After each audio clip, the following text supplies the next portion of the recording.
అందరికీ నమస్కారం. కడపలో మొదలుపెట్టి రాష్ట్ర వ్యాప్తంగా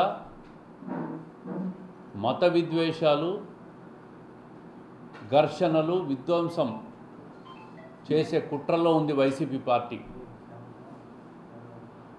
ఇది కడప నుంచి మొదలు పెట్టాలని ఒక ప్లాన్ చేసినారు. ఇది రాష్ట్ర వ్యాప్తంగా తీసుకుపోవాలని చెప్పి వైసీపీ కుట్ర పన్నుతూ ఉంది. రాష్ట్రంలో జరుగుతున్న అభివృద్ధి, పెట్టుబడులు,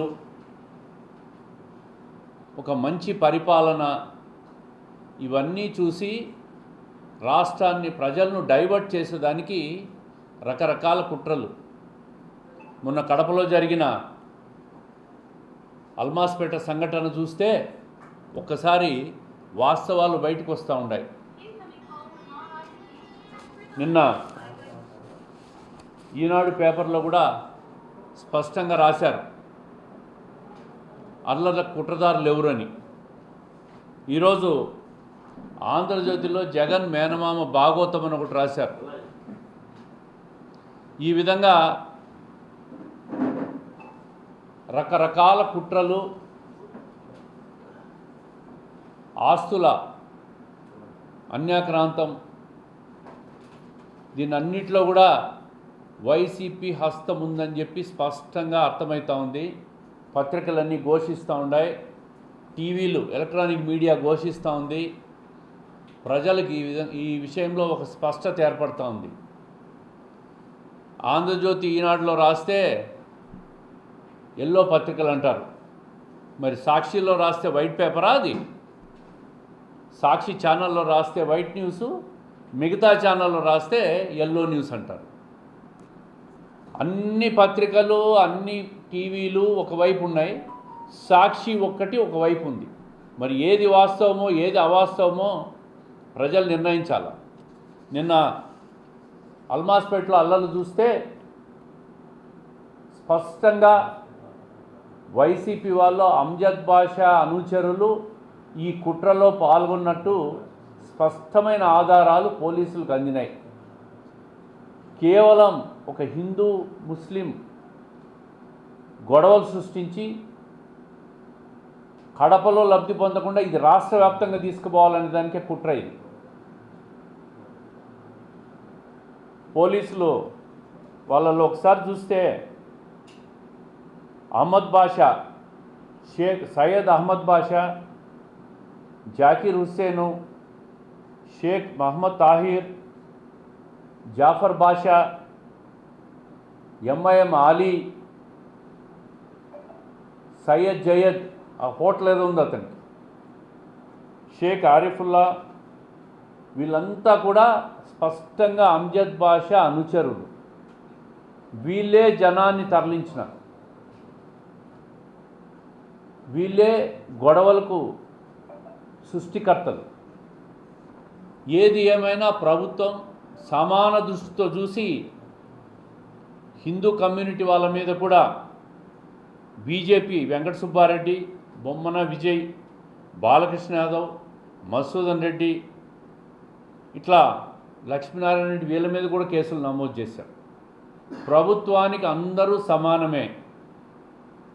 ఎవరు చట్టాన్ని ఉల్లంఘించినా చట్టం తన పని తాను చేసుకుపోతుందని చెప్పి పోలీసులు ఈరోజు రెండు వైపుల కేసులు కట్టారు. ఇన్వెస్టిగేషన్లో మాత్రం స్పష్టంగా వైసీపీ వాళ్ళ హస్తం ఉన్నట్టే వచ్చింది.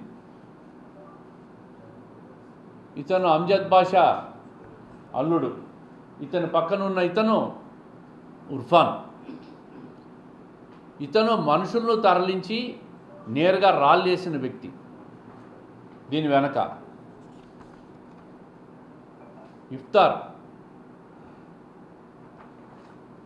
ఇతను భారత్ ట్రావెల్స్ అంట మటన్ షాప్ పెట్టుకున్నాడు. వీళ్ళు మనుషులు తరలించినారు. అదేవిధంగా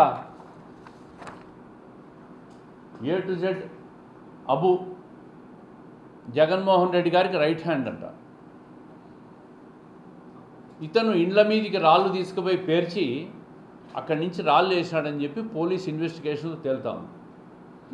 ఈ విధంగా రాష్ట్రంలోనే, జిల్లాలోనే కాదు, కడపలోనే కాదు, రాష్ట్ర వ్యాప్తంగా ఇటువంటి విధ్వంసం చేయాలని చెప్పి వైసీపీ కుట్ర పన్నుతాం. వీళ్ళకి అల్మాస్పేటకు పేరు పెట్టాలని కాదు ఆలోచన, దాన్ని ముందు పెట్టుకొని వెనక ఘర్షణలు తీసుకొని రావాలా, ఘర్షణల ద్వారా లబ్ధి పొందాలా, law and order failure Telugu Desam కూటమి ప్రభుత్వంలో అని చెప్పాలా ప్రజలకని. శాంతియుతమైన కడపను దీన్ని రాష్ట్ర వ్యాప్తంగా విధ్వంసం చేసేదానికి కుట్ర. దీంట్లో స్పష్టంగా వెనక నుంచి అంజద్ బాషా ప్రమేయం, ప్రోద్బలం ఉంది. గత ప్రభుత్వంలో ఏదైతే అరాచకాలు, భూదందాలు, గొడవలు, ఘర్షణలు జరిగినాయో అవన్నీ కూడా సమసిపోయి ఒక శాంతియుతమైన పరిపాలన 2 సంవత్సరాల నుంచి జరుగుతూ ఉంది. దాన్ని మళ్ళీ ప్రజల దృష్టిని మళ్లించి గొడవలు చేసి ఇవన్నీ చేయాలని పైనుంచి ఇన్స్ట్రక్షన్స్. అందుకే ప్రజలకు తెలియజేస్తూ ఉన్నాం, ఎక్కడ ఘర్షణలు జరిగినా ప్రభుత్వం ఊరుకోదు, చట్టపరంగా చర్యలు తీసుకుంటాం. అదే సమయంలో ఇటువంటి అరాచక శక్తుల మీద పీడీ యాక్ట్ పెట్టాలని చెప్పి కోరుతూ ఉన్నాం. ఎంఐఎం ఆలీ అనే వ్యక్తి విదేశాల్లో ఉన్నాడు. అక్కడి నుంచి సోషల్ మీడియాలో, సెల్ ఫోన్లలో ఇవన్నీ పంపించి ప్రజలను రెచ్చగొట్టే ప్రయత్నం చేస్తూ ఉన్నాడు. ఆల్రెడీ పోలీసులు చెప్పారు, అతను విదేశాల్లో ఉంటాడు, ఇండియాకు వస్తే జైలుకు పోతాడని. ఇటువంటి వ్యక్తుల మీద పీడీ యాక్ట్ పెట్టాల, రాష్ట్రం కాదు దేశ బహిష్కరణ చేయాలి వీళ్ళను. ఇంత శాంతియుతమైన కడప, ప్రశాంతమైన కడప మొదటిసారి ఇటువంటి మత ఘర్షణలు జరిగినాయంటే దీనికి కారణం పక్కా వైసీపీనే. మరి వాళ్ళ అధికారంలో ఉన్నప్పుడు నేను అడుగుతున్నా, అల్మాస్పేటకు పేరు ఎందుకు పెట్టుకోలేకపోయినారు? ఎందుకు పెట్టలే వాళ్ళు? 5 సంవత్సరాలు ఉన్నారు కదా, ఇప్పుడే అర్జెంట్ వచ్చిందా వాళ్ళకు? అత్యవసరమా రాత్రికి పేరు పెట్టేసేయాలనా? ఆ పేరు పెట్టేదానికి సరైన సమయం, సరైన పద్ధతి, సరైన వ్యక్తులు ఎంపిక చేస్తాం. దానికి అర్హత ఉన్న వ్యక్తుల్ని ఎంపిక చేస్తాం. ఏది పడితే అది, ఎవరు పడితే వాళ్ళు డిమాండ్లు చేసుకుంటే పేర్లు రావు. కడపలో అన్ని పార్టీల వాళ్ళతో వైసీపీ ఎటు రాదు. తొందరలో ఒక పీస్ ర్యాలీ చేస్తాం. ఈ కేసులో, ఈ ఘర్షణలో ఎవరైతే ఉన్నారో వాళ్ళందరి మీద ఇన్వెస్టిగేషను, వెరిఫికేషన్లు కొనసాగుతూ ఉన్నాయి. మొన్న జరిగిన హత్య చూశారు. మొన్న జరిగిన హత్య దస్తగిరి, రోజు ఎలక్ట్రానిక్ మీడియాలో, పత్రికల్లో రోజు ఒక శీర్షిక వస్తూ ఉంది, భూదందాలు. ఈరోజు కొత్తగా జగన్మోహన్ రెడ్డి గారి మేనమామ రవీంద్రనాథ్ రెడ్డి పేరు,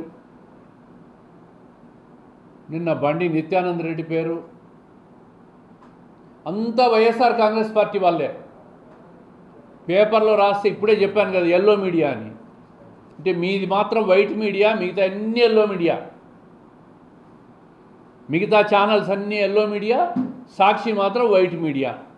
మీరు మాట్లాడేది వాస్తవం, మిగతా వాళ్ళు చెప్పేదంతా అబద్ధాలు అని ప్రజలు నమ్మించే ప్రయత్నం మీరు. దీనికి అన్నిటికీ ఈ భూముల వ్యవహారాలు, ఈ దస్తగిరి చనిపోయిన హత్య కాబడిన వ్యవహారం, నిన్న జరిగిన మత ఘర్షణలు, ఎవరు వైసీపీ వాళ్ళు సమాధానం చెప్తారు దీనికి? ఇది నాకు సంబంధం లేదని చెప్పి ధైర్యంగా చెప్పే దమ్ము వైసీపీ వాళ్ళకు ఉంది అని అడుగుతూ ఉండా.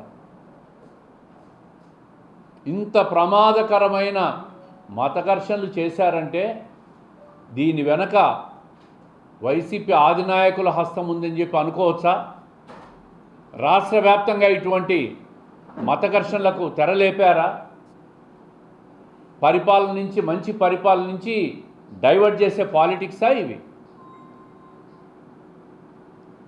ప్రజలు ఈ 2 సంవత్సరాల్లో రాష్ట్రంలో శాంతి భద్రతలు బాగున్నాయి, ప్రశాంతంగా మేము నిద్రపోతున్నాం, అరాచకం లేదు అని ఈ పరిపాలనను మెచ్చుకుంటున్న తరుణంలో ఓర్చలేక ఈర్ష్యతో అసూయతో ఇటువంటి చేష్టలన్నీ చేస్తూ ఉంటారు. దీని వెనక స్పష్టంగా వైసీపీ హస్తం ఉంది, ఆది నాయకుల హస్తం ఉంది. దీన్ని పూర్తి స్థాయి ఇన్వెస్టిగేట్ చేయమని చెప్పి ఇక్కడితో ఆగదు. ఇది ముఖ్యమంత్రి గారికి కూడా విజ్ఞప్తి చేస్తాం. ఎట్టి పరిస్థితుల్లో తప్పు చేసిన వాళ్ళ మీద తీవ్రమైన చట్ట ప్రకారం మత ఘర్షణల చట్టాలు, అదేవిధంగా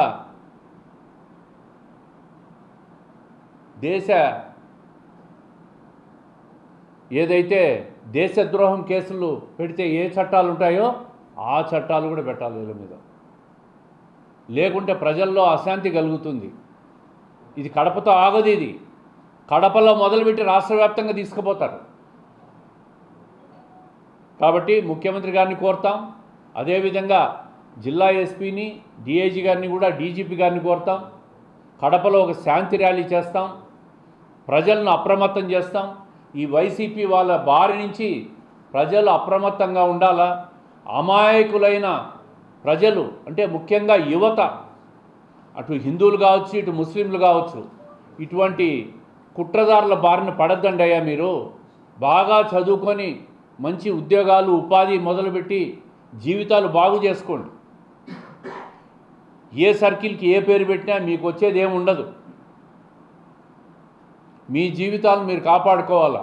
తల్లిదండ్రులు కూడా విజ్ఞప్తి చేస్తూ ఉన్నాం, ఇటువంటి ఘర్షణలు, ఇటువంటి దాంట్లో ఇన్వాల్వ్ అయ్యి మీ పిల్లల జీవితాలు పాడు చేసుకోవద్దని చెప్పి విజ్ఞప్తి చేస్తూ ఉంటా.